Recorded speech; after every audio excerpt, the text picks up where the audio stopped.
मुझे पता है कि खबर अभी होगी जैसे जैसे आगे आएगी कि BrahMos extended range fired Indian air force today successfully fired the ER Baramos air-launched missile against a ship target from a Su-30 MKI. The ER capability of the missile plus high performance of Su-30 MK given the IAF a strategic reach and allow it to dominate the future battlefield. BrahMos का version Sukhoi में भी लगाया गया, छोटा version. ये आने वाले time में तेजस में भी लगेगा, ये आने वाले टाइम में राफेल में भी लगेगा। ये ब्रह्मोस, अब क्या है कि ब्रह्मोस एक ऐसा हथियार है, ये बहुत अनस्टॉपेबल है, और अगर इसको सुखोई पे लगाया जाए, ये कॉम्बिनेशन ऐसा बनता है कि जिसको रोकना ऑलमोस्ट इम्पॉसिबल है, क्योंकि सुखोई बहुत पास जाके मैन्यूवर करते हुए भी ब्रह्मोस छोड़ेगा, और सुखोई अगर वर्टिकल चार्ली में भी ब्रह्मोस छोड़े, ब्रह्मोस तब भी ऐसे निकलेगा, बिल्कुल ऐसे निकलेगा। मैंने आपको बताया इसमें दो चीजें, one is hovering around the target, second is M manoeuvre. ये बहुत यूनिक फीचर है इसमें, इसीलिए इसको रोकना किसी के लिए भी इम्पॉसिबल हो जाता है। ये जो चाइना को डर लगा हुआ है ना आजकल इंडियन एयरफोर्स से, वो इसीलिए बिकॉज सुखोई पे ब्रह्मोस इज अ कॉम्बिनेशन जिसका जवाब उनके पास है नहीं। They know they have no card for this. और अच्छा समीर जी, एक तो ये बताइएगा कि ये बरामूस मिसाइल फिलिपाइन को गालिबन आप लोगों ने उनके कोस्टल एरिया में एक सिस्टम लगवा के दिया हुआ है। ये डील पिछले साल हुई थी, 354 मिलियन डॉलर की थी, क्योंकि ये कहीं ना कहीं चाइना को उसकी औकात गिनाने के लिए जरूरी था। अब BrahMos best quality supersonic cruise missile है, जिसको रोकना किसी के लिए इम्पॉसिबल है, किसी के लिए भी इम्पॉसिबल है, स्पेशली चाइना के पास इसको रोकने का कुछ नहीं है। और ब्रह्मोस इतना पावरफुल है, अगर ये आप शिप पे दो लगाएं, किसी भी शिप पे दो मिसाइल जाए तो शिप के 100% डिस्ट्रॉय होता है।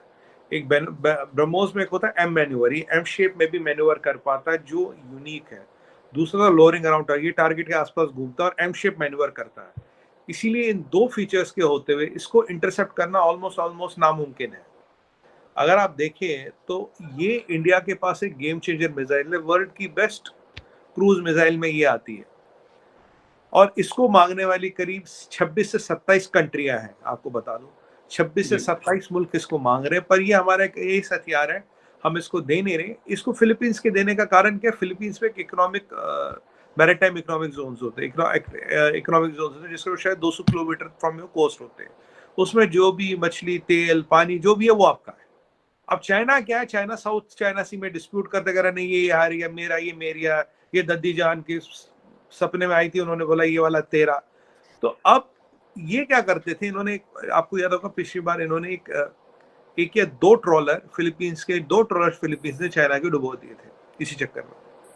अब फिलीपींस के पास कुछ हथियार था नहीं, तो फिलीपींस के पास भी रिपैट्रिएशन काफी आता, काफी फिलिपिनो बाहर काम करते हैं, तो उन्होंने वो हमसे ये मिसाइल मांगा, और चाइना को दबाने के लिए, to take problem into China's backyard, we decided to sell it to Philippines.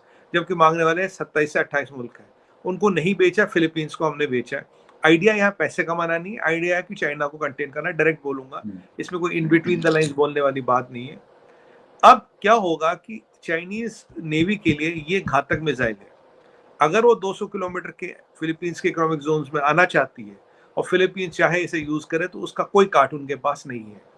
तो हमने फिलीपींस को एनेबल कर दिया। अब वियतनाम की बात करें, वियतनामी ध्रुव ये ब्रह्मोस मांग रहा है, वो ध्रुव भी मांग रहा, वो पृथ्वी भी मांग रहा, वो चेतक भी मांग रहा, वो हेलीकॉप्टर भी मांग रहा, पृथ्वी मिसाइल सिस्टम भी मांग रहा, ब्रह्मोस भी मांग रहा है, क्योंकि वियतनाम भी कहीं ना कहीं चाइना से बहुत परेशान है।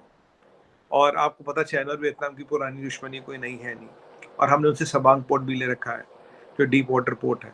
तो वो कहीं ना कहीं से हम काफ़ी चीज़ें कर रहे हैं वियतनाम के साथ भी, जबकि हमारा Kaladan multi modal corridor project था, वो थोड़ा रुक गया है। उसका सी पार्ट तो कंप्लीट हो गया, रेलवे और रोड का पार्ट रुक गया, क्योंकि उसमें भी चाइना ने काफ़ी अड़ंगे डाल रखी है। अब म्यांमार में वो अराकान आर्मी है, उसको लेके बहुत नफरे चलते रहते हैं। अब ये जो है, ये हमें वेपन्स एक्सपोर्टर भी बनाता। पहली बार हमारे मिसाइल्स एक्सपोर्ट होने लगे, कोई बम बंदूक, छोटी मोटी बुलेट प्रूफ वेसल्स की बात नहीं, सीधे क्रूज मिसाइल्स में एक्सपोर्ट कर रहे हैं। ये मार्केट बहुत बड़ा फखर भाई, पर हम इसलिए नहीं करेंगे कि we are using weapons as a geopolitical और जियो स्ट्रेटेजिक एज, जो हम कई बार बात कर चुके हैं कि वेपन मैन्युफैक्चरिंग में आपको इसलिए जाना पड़ेगा तो आपको geopolitical, geostrategic edge हो। क्यों? और ये फिलीपींस को हमने इसलिए दिया कि फिलीपींस को ये चाहिए चाइना के खिलाफ, और चाइना को कहीं ना कहीं साउथ चाइना सी में कंटेन करने का इससे बेहतरीन तरीका हमारे पास था नहीं। और राइट। इसलिए हमने फखर भाई दुनिया को बताते हुए, सबको दिखाते हुए बता दिया। चाहते तो पैसे लेके चुपचाप जहाज में भी 34-35 मिसाइल, 20 मिसाइल जो भी है भेज देते, पर इस ऑर्डर को ट्वीट करना, इसको लगाना, इसको डिक्लेयर करना, कहीं ना कहीं ये जरूर बताना है कि हम आपको ये इनेबल कर रहे हैं। We were enabling Philippines against China, ये सच्ची बात है।